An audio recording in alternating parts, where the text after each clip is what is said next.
Grove. Thank you, Mr. Chairman. Thank you, Secretary Krancer. In your written testimony, you mentioned customer service oriented. You go on to go over the permit review process and permit decision guarantee, going over the efficiency, increasing efficiency of getting permits done.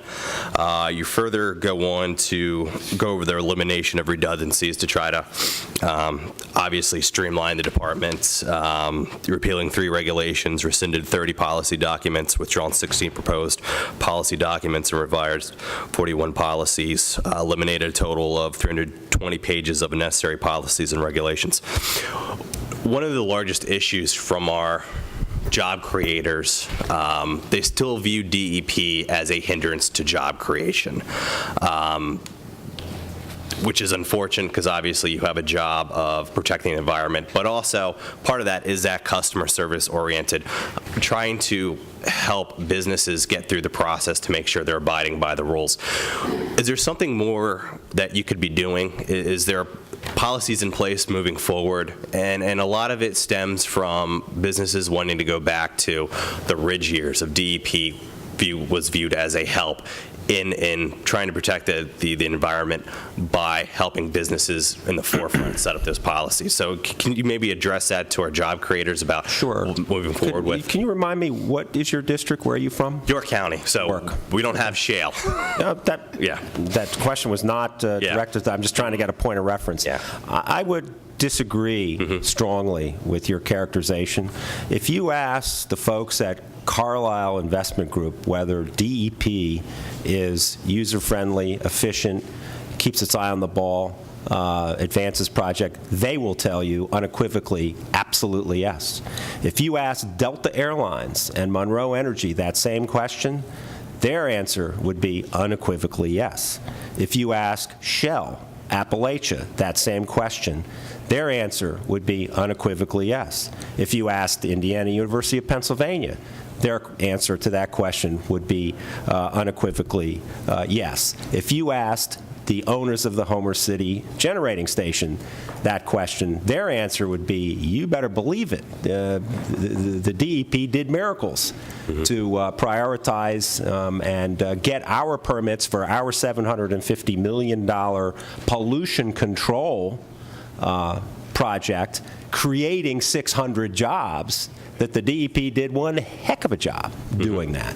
And we're seeing that right now in Indiana County because that project is underway, saving the 265 jobs, creating the 600, and cleaning the air all at the same time.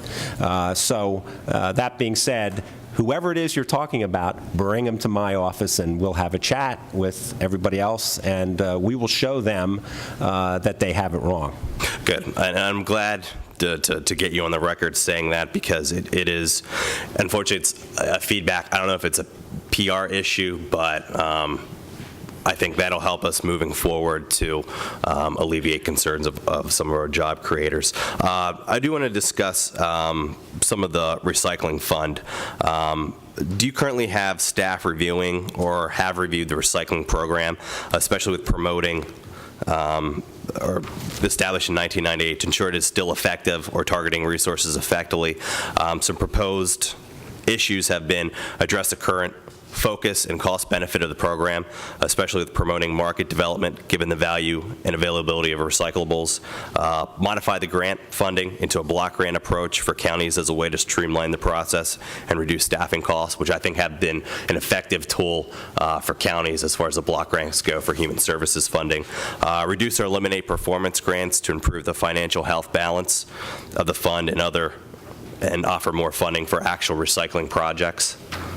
That's more of a compound question than Representative Santiago had for me, or Representative Vitale. The answer to the question is, let me answer it in a different way. Yes, recycling is important to us, and yes, we are focused on it, and yes, we are trying to bring those recycling solutions. There was just a big confab here in the Capitol. You might have attended it, the Pennsylvania Recycling Industries, and I was one of the speakers, and I talked about how important it is, how it creates jobs, how it saves landfill space, et cetera, et cetera.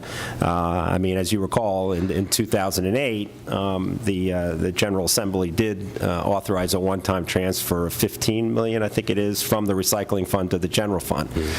So that's a legacy issue that we have to deal with, but the bottom line is recycling is very important to this department. Okay. Thank you. Thank you, Mr. Chairman. Thank you. Representative Wheatley.